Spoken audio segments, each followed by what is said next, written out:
Hello बच्चों। हिंदी व्याकरण की कक्षा में आप सभी का स्वागत है। मैं आशा करती हूँ आप सभी लोग स्वस्थ और प्रसन्न होंगे। आज हम हमारा अध्याय संख्या 16 अनुच्छेद लेखन को पढ़ने जा रहे हैं। तो आइए इस अध्याय को प्रारंभ करते हैं। यह है हमारा अध्याय 16 अनुच्छेद लेखन पैराग्राफ राइटिंग। आइए पढ़ें।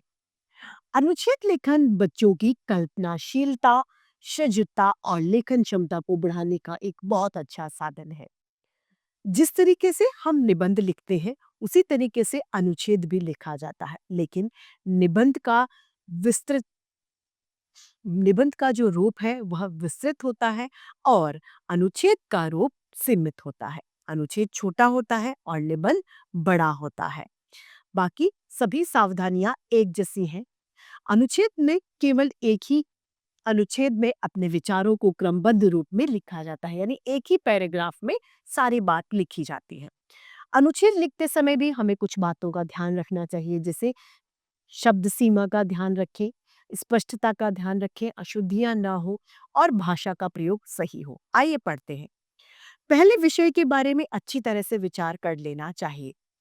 भावों को एक क्रम में लिखना चाहिए। भाषा शुद्ध और वाक्य उसके छोटे छोटे होने चाहिए। वाक्यों का आपस में सही तालमेल होना चाहिए। भावों को अधिकतम 10 8-10 वाक्यों में ही लिखना चाहिए। आइए अनुच्छेद लेखन के कुछ उदाहरण यहाँ दिए हैं। आइए इन्हें पढ़ें। आज हम सभी के सामने पहला बिंदु है वृक्ष लगाओ प्रदूषण भगाओ। इसमें शुरू करते हैं। आज हम सभी के सामने प्रदूषण सबसे बड़ी समस्या है। पर्यावरण के दूषित होने का सबसे बड़ा कारण है वायु का दूषित होना। कारखाने और वाहनों से निकलता धुआं और बढ़ती जनसंख्या के कारण कटते जंगलों से प्रदूषण बढ़ रहा है। गांव में खेती की जमीनों की जगह भी बड़ी बड़ी इमारतों ने ले ली है। हरे भरे वृक्षों को काटा जा रहा है। वृक्ष यानी पेड़ प्रकृति की दी गई ऑक्सीजन बनाने की मशीन है। प्राकृतिक मशीन है। पेड़ों से क्या मिलती है? ऑक्सीजन। वृक्ष कार्बन डाइऑक्साइड जैसी हानिकारक नुकसानदायक गैसों को लेकर प्राणदायक हमें ऑक्सीजन हमें देता है। लेकिन वृक्षों की कमी के कारण आज वायुमंडल में ऑक्सीजन की कमी होती जा रही है। हमारा कर्तव्य है कि हमें वृक्षों यानी पेड़ों की रक्षा करनी चाहिए। प्रत्येक मनुष्य को 5 वृक्ष जरूर लगाने चाहिए। इससे वृक्षों की संख्या बढ़ेगी और प्रदूषण की समस्या कम हो जाएगी। अगला बिंदु आता है हमारा मेरी स्कूल बस। आइए पढ़े। मेरी स्कूल बस टोयोटा कंपनी की है। कंपनी का नाम टोयोटा है। यह पीले रंग की बस है। यह मेरे जीवन का एक जरूरी हिस्सा है। इसी के सहारे मैं स्कूल समय पर पहुंच जाता हूं और समय पर घर पहुंच जाता हूं।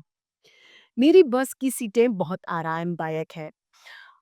बस की खिड़कियों पर पर्दे भी लगे हैं।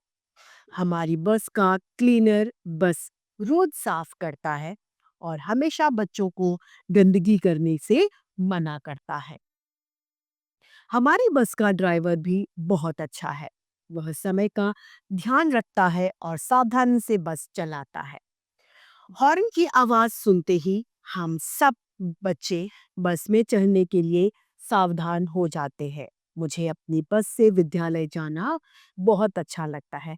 यानी हमने इसमें क्या देखा कि सभी पॉइंट, सभी जो बिंदु है वो एक के बाद क्रमशः है और जो भाषा है वो शुद्ध और प्रभावी भाषा है।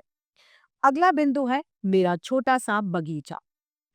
मैंने अपने बग मैंने अपना बगीचा घर की छत पर बनाया है।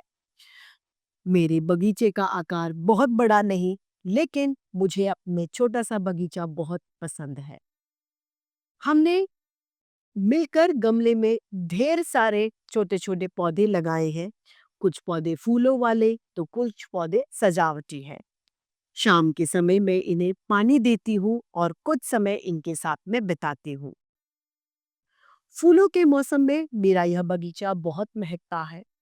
मैंने बगीचे में गेंदा, गुलाब, जूही, चमेली के फूलों के साथ साथ धनिया, मिर्ची तथा नींबू के पौधे भी लगाए हैं। एक और मूली गाजर भी है। घर में उगाई गई सब्जियों का स्वाद ही अलग होता है। अगला बिंदु है मेरठ विद्यालय का पुस्तकालय यानी लाइब्रेरी। आइए पढ़े। मेरे विद्यालय का पुस्तकालय बहुत बड़ा है। माँ कहती है कि पुस्तकालय पुस्तकों के घर को कहते हैं। वहाँ अनेक पुस्तकें रखी हैं। हमारे विद्यालय के पुस्तकालय में कहानी, पहेलियाँ, नाटकों और निबंध की ढेर सारी पुस्तकें हैं। हमें सप्ताह में 2 बार पुस्तकालय जाने का मौका यानी अवसर मिलता है। जब हम वहाँ जाते हैं तो कहानियों की किताबें मैं पढ़ता हूँ और कभी-कभी घर के लिए कुछ किताबें ले आता हूँ। मुझे गणित और विज्ञान की किताबें पढ़ना भी अच्छा लगता है। पुस्तकालय में सब लोग शांतिपूर्वक किताबें पढ़ते हैं। मेरे मेरा पुस्तकालय में बैठकर पढ़ने का मन करता है। अगला बिंदु है सपने में चांद की यात्रा। किसकी यात्रा? चांद की। आइए पढ़ें। चांद को सुंदरता का पर्याय माना जाता है यानी सुंदरता का द्योतक मानते हैं। चांद पर जाना हर बच्चे के जीवन का सपना होता है। एक रात जब मैं डिस्कवरी चैनल पर चांद के बारे में कार्यक्रम देखकर सोया, तब मैं सपने में चांद पर पहुंच गया। जब मैं चांद पर पहुंचा तो मैंने देखा कि चारों ओर गड्ढे ही गड्ढे हैं। वहां की धरती पर मेरे पैर टिक ही नहीं रहे थे। वहां से धरती एक नीली गेंद यानी नीली बॉल की तरह दिखाई दे रही थी। सूरज तप रहा था। मुझे जोर से गर्मी लग रही थी। कहीं छाया भी नहीं थी क्योंकि वहां पेड़ पौधों का नामो निशान नहीं था। मैंने आगे बढ़ने के लिए कदम बढ़ाया कि अचानक मुझे धड़ाम की आवाज सुनाई दी। मेरी नींद खुल गई। मैं बस्तर से नीचे गिर गया था। खिड़की के बाहर आवश्यक खिड़की के बाहर आकाश में मानो चांद मुझे देखकर मुस्कुरा यानी हंस रहा है। तो अब ये हमारा अध्याय अनुच्छेद लेखन और आज की हिंदी व्याकरण की कक्षा यही समाप्त होती है। फिर से ऐसे रोचक अध्याय लेके आप सभी की समक्ष उपस्थित होते रहेंगे। आज के लिए इतना ही। फिर मिलते हैं। धन्यवाद।